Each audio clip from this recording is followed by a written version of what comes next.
Hello students, Khan learning class के platform पर मैं अज़रा खान एक बार फिर से आपका बहुत बहुत स्वागत करती हूँ।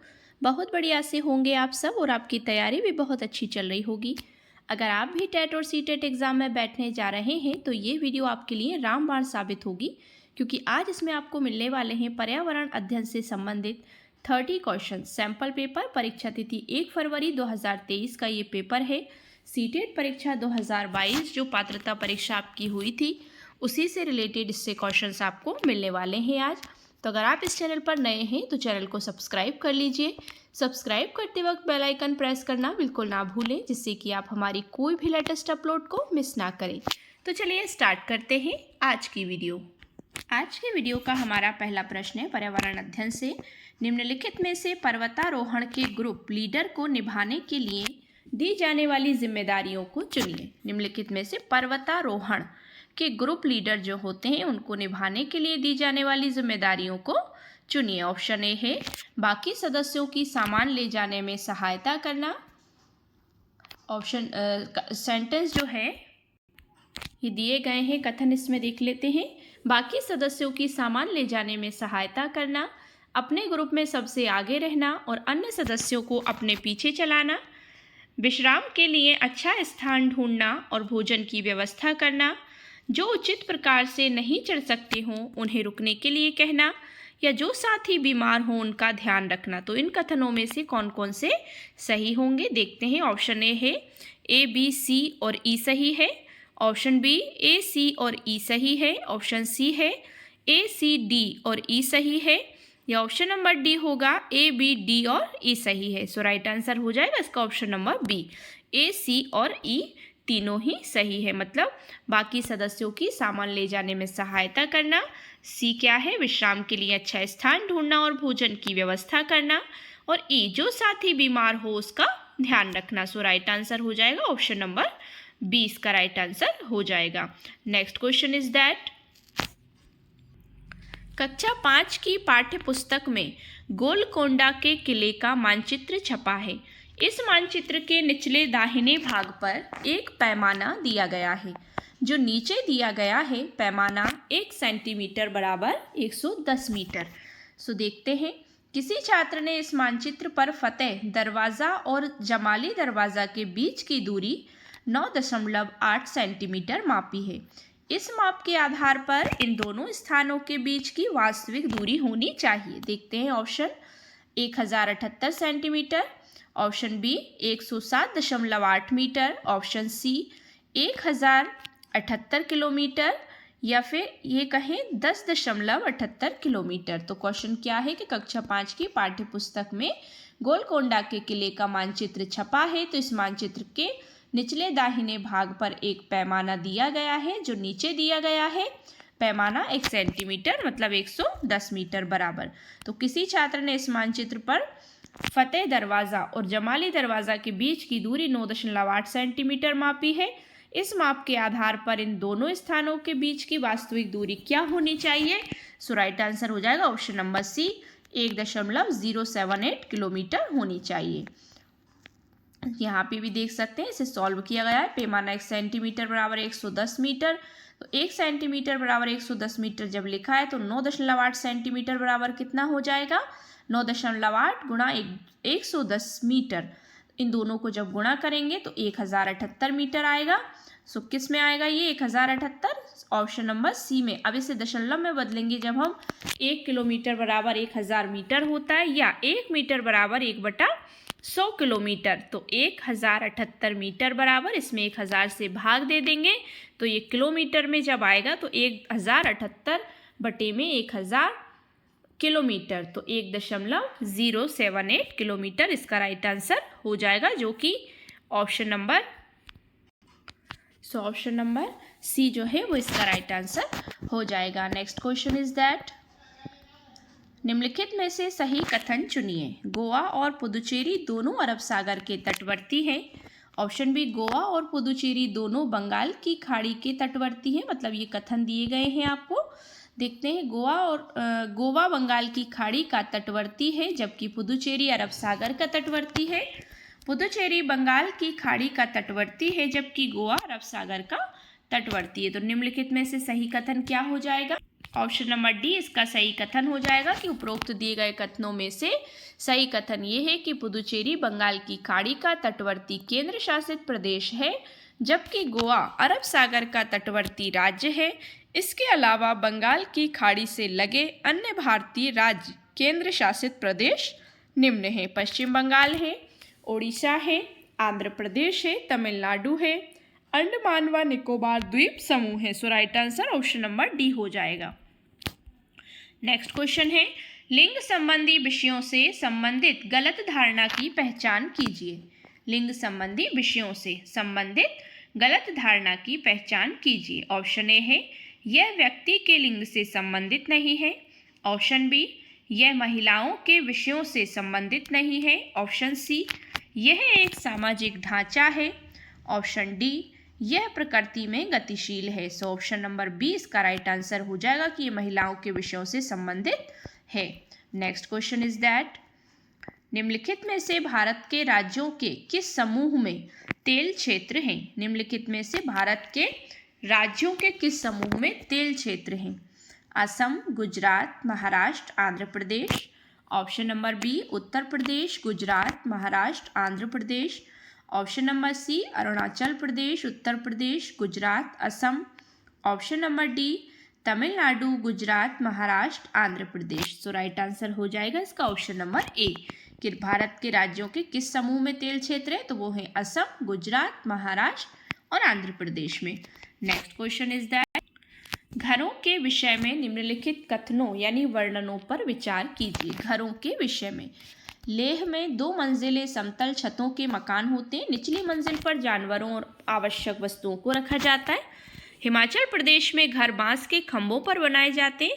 ऑप्शन सी राजस्थान के गांवों के, मतलब ऑप्शन नहीं है, ये कथन है, राजस्थान के गांवों के लोग कटीली झाड़ियों की छतों वाले मिट्टी के घरों में रहते हैं। ऑप्शन नंबर मतलब कथन नंबर डी है आपका श्रीनगर, जम्मू और कश्मीर के अधिकतर लोग हाउस बोटों में रहते हैं। देखते हैं ऑप्शन ए जो है इसका केवल ए सही है। ऑप्शन बी केवल डी सही है।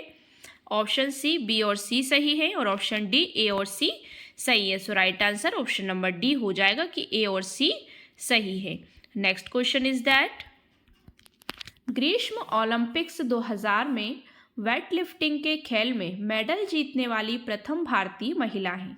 ग्रीष्म ओलंपिक्स 2000 में वेट लिफ्टिंग मतलब वजन उठाना के खेल में मेडल जीतने वाली प्रथम महिला हैं। बछेंद्री पाल, अफसाना मंसूरी, सुनीता विलियम्स या कर्णम मल्लेश्वरी। सो राइट आंसर होगा option number D Karnam Malleswari. देख लेते हैं इनकी डिटेल के ग्रीष्म, इनकी डिटेल यहाँ देख लेते हैं। ऑप्शन नंबर डी इसका राइट आंसर हो जाएगा। ग्रीष्म ओलंपिक्स 2000 में वेट लिफ्टिंग के खेल में मेडल जीतने वाली प्रथम महिला कर्णम मल्लेश्वरी है। कर्णम मल्लेश्वरी भारत की अंतर्राष्ट्रीय ख्याति प्राप्त भारोत्तोलक हैं।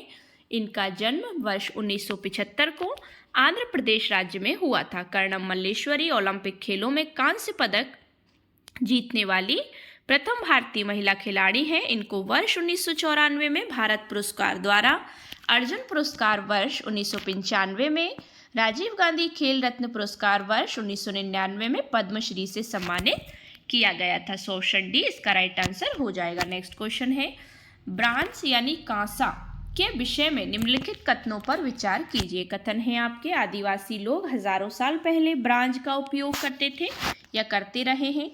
ऑप्शन बी ब्रांज का रंग चमकीला पीला होता है। ऑप्शन सी ब्रांज को कॉपर और जिंक के मिश्रण को पिघलाकर बनाया जाता है। ऑप्शन डी ब्रांज को बनाने में उपयोग किए जाने वाले तत्व गहरी खानों से प्राप्त किए जाते हैं। सो ऑप्शन नंबर ए है, ए और बी सही है। ऑप्शन नंबर बी सी और डी सही है। ऑप्शन नंबर सी ए और डी सही है। ऑप्शन नंबर डी बी और सी सही है। So right answer option number C हो जाएगा कि ए और डी दोनों सही हैं कि आदिवासी लोग हजारों साल पहले ब्रांज का उपयोग करते थे। और डी क्या है, ब्रांज को बनाने में उपयोग किए जाने वाले तत्व गहरी खानों से प्राप्त किए जाते थे। सो ऑप्शन नंबर जो है ए और डी मतलब इसका राइट आंसर हो जाएगा option number C. Next question is that परिवार के संदर्भ में निम्नलिखित में से कौन सा कथन सत्य है। परिवार के संदर्भ में एक परिवार में केवल रक्त संबंधित व्यक्ति हो सकते हैं। दत्तक बच्चों को परिवार का सदस्य नहीं कहा जा सकता। ऑप्शन सी है, केवल एक अभिभावक के साथ रहने वाले बच्चे परिवार नहीं कहे जा सकते। ऑप्शन डी, एक आदर्श परिवार का विभिन्न व्यक्तियों के लिए भिन्न अर्थ हो सकता है। सो इसका right answer option number D हो जाएगा कि एक आदर्श परिवार का विभिन्न व्यक्तियों के लिए भिन्न अर्थ हो सकता है। नेक्स्ट क्वेश्चन इज दैट नए काम की तलाश में लोगों का मौसमी आवागमन कहलाता है। नए काम की तलाश में लोगों का मौसमी आवागमन कहलाता है। ऑप्शन ए है विस्थापन मतलब डिस्प्लेसमेंट। ऑप्शन बी है ऋतु प्रवास मतलब ट्रांसह्यूमेंस। ऑप्शन सी माइग्रेशन आप्रवास। ऑप्शन डी नोमाड्स मतलब खानाबदोशी। So right answer option number B हो जाएगा, ट्रांसह्यूमेंस मतलब ऋतु प्रवास। नेक्स्ट क्वेश्चन है आपका, सॉल्व द फॉलोइंग रिडल मतलब निम्नलिखित पहेली को हल कीजिए। देखते हैं क्या है पहेली। रंग सलेटी पंजे गुलाबी, गुटरगू करता हूँ, दिन भर शोर मचाता हूँ, घरों में अपना घर बनाता हूँ, बोलो क्या कहलाता हूँ, इसका हल है। ऑप्शन ए है क्या है, डव है मतलब फाख्ता है। ऑप्शन बी कोयल है। ऑप्शन सी पीजन यानी कबूतर है। ऑप्शन डी बारबैट यानी बसंत गौरी। सो राइट आंसर ऑप्शन सी हो जाएगा, कबूतर। गुटरगू कौन करता है, कबूतर करते हैं, ठीक है ना। रंग सिलेटी पंजे गुलाबी, तो इस देख के आप समझ जाएंगे, सुनकर समझ जाएंगे कि पीजन मतलब कबूतर इसका राइट आंसर हो जाएगा। नेक्स्ट क्वेश्चन है, मधुमक्खियों और उनके छत्तों के विषय में निम्नलिखित कथनों पर विचार कीजिए। मधुमक्खी और उनके छत्ते जो होते हैं उनके विषय में निम्नलिखित कथनों पर विचार कीजिए। किसी शहद के छत्ते में केवल कुछ ही नर मधुमक्खियां होती हैं। ऑप्शन बी, किसी छत्ते में केवल एक रानी मक्खी होती है जो अंडे देती है। ऑप्शन सी, छत्ते बनाने के लिए नर मधुमक्खियां बहुत महत्वपूर्ण होती हैं। ऑप्शन डी, नर मधुमक्खियां रस की खोज में फूलों के चारों ओर नाचती हैं और मादा मधुमक्खियां फूलों से शहद के लिए रस एकत्रित करती हैं। सो ऑप्शन नंबर ए है, ए और बी सही है, ए बी और सी सही है, या केवल सी और डी सही है, या बी सी और डी सही है। So right answer option number A हो जाएगा कि ए और बी सही है। क्या सही है कि किसी शहद के छत्ते में केवल कुछ नरहीन मधुमक्खियां होती हैं, और ऑप्शन बी, किसी छत्ते में केवल एक रानी मक्खी होती है जो अंडे देती है। तो ए और बी कथन दोनों सही है। नेक्स्ट क्वेश्चन इज दैट निम्नलिखित में से कौन सा खेल कूद का लक्ष्य नहीं है। जीतना, संरचना सामाजिक क्षमताएं या संरचनात्मक सामाजिक क्षमताएं। ऑप्शन सी है मानसिक सतर्कता।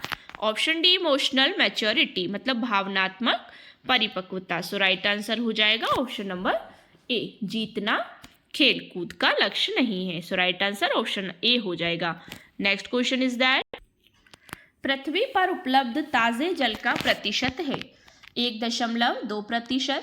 Option B 5.2%। Option C 2.7%। Option D 3.2%। तो पृथ्वी पर उपलब्ध ताजे जल का प्रतिशत क्या है? ऑप्शन नंबर सी 2.7% है।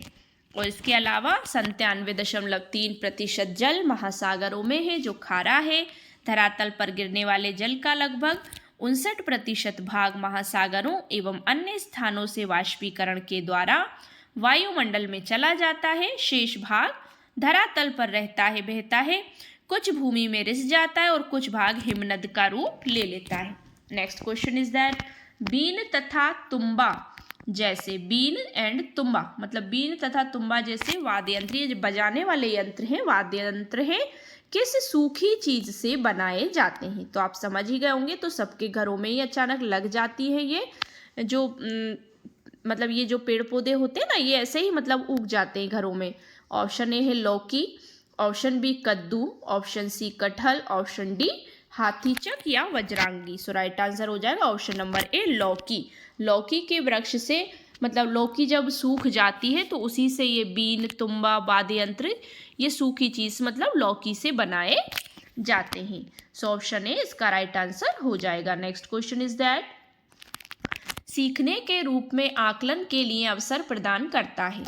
देखते हैं कथन है प्रतिबिंब, आत्म प्रतिबिंब मतलब सेल्फ रिफ्लेक्शन, पीयर असेसमेंट, सहकर्मी आकलन, स्यूमेटिव असेसमेंट, योगात्मक आकलन या कंस्ट्रक्टिव फीडबैक, रचनात्मक प्रतिपुष्टि। सो ऑप्शन नंबर ए है, ए और डी सही है, ए बी और डी सही है, या बी सी और डी सही है, ए बी और सी सही है। सो राइट आंसर क्या हो जाएगा इसका? ऑप्शन नंबर बी इसका राइट आंसर हो जाएगा कि ए बी और डी तीनों सही है, सी इससे रिलेटेड नहीं है।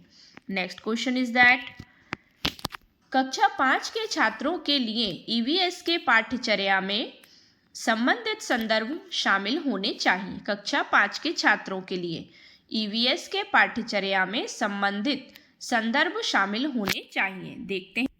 ऑप्शन ए है खुद यानी सेल्फ, ऑप्शन बी घर यानी home, option C school, option D पड़ोस और पैमाने पर समुदाय मतलब neighbourhood and the community at large. So right answer क्या हो जाएगा? ऑप्शन नंबर डी कि कक्षा 5 के छात्रों के लिए ईवीएस के पाठ्यचर्या में संबंधित संदर्भ पड़ोस और पैमाने पर समुदाय शामिल होने चाहिए, क्योंकि ईवीएस अधिगम बच्चों को स्थानीय और व्यापक पर्यावरण के प्राकृतिक, मानवीय, सामाजिक और सांस्कृतिक आयामों की खोज, जांच और समझ विकसित करने का अवसर प्रदान करता है।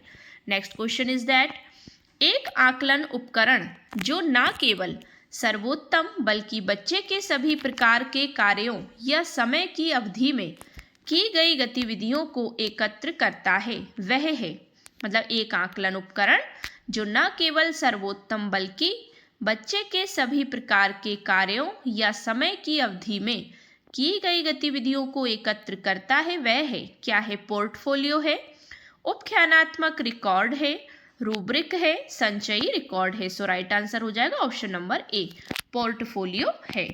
Next question is that EVS को एक एकीकृत विषय के रूप में देखा जाता है क्योंकि यह विज्ञान, सामाजिक विज्ञान और पर्यावरण शिक्षा से अंतर्दृष्टि प्राप्त करता है। ऑप्शन बी इसमें ईवीएस के अध्ययन के छात्रों, शिक्षकों और अभिभावकों को शामिल किया गया है।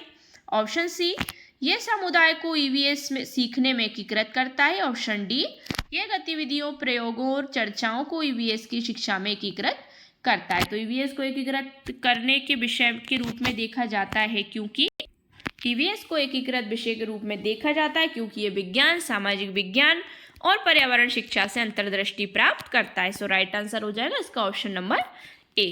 नेक्स्ट क्वेश्चन है ईवीएस सीखने की प्रक्रिया में निम्नलिखित में से कौन सा सबसे प्रमुख माध्यम बनना चाहिए? ऑप्शन ए है शिक्षक, ऑप्शन बी है छात्र, ऑप्शन सी है पर्यावरण, ऑप्शन डी है माता पिता। सो राइट आंसर होगा ऑप्शन नंबर सी, पर्यावरण। नेक्स्ट क्वेश्चन इज दैट प्राथमिक स्तर पर पर्यावरण अध्ययन शुरू करने के लिए सबसे उपयुक्त तर्क है। प्राथमिक स्तर पर पर्यावरण अध्ययन यानी ईवीएस एनवायरमेंटल स्टडी शुरू करने के लिए सबसे उपयुक्त तर्क है न केवल, ऑप्शन ए है, देखते हैं, न केवल मानव अस्तित्व बल्कि पृथ्वी पर सभी जीवन रूपों सहित पर्यावरण के महत्व को समग्र रूप से समझने के लिए उसकी सराहना करें।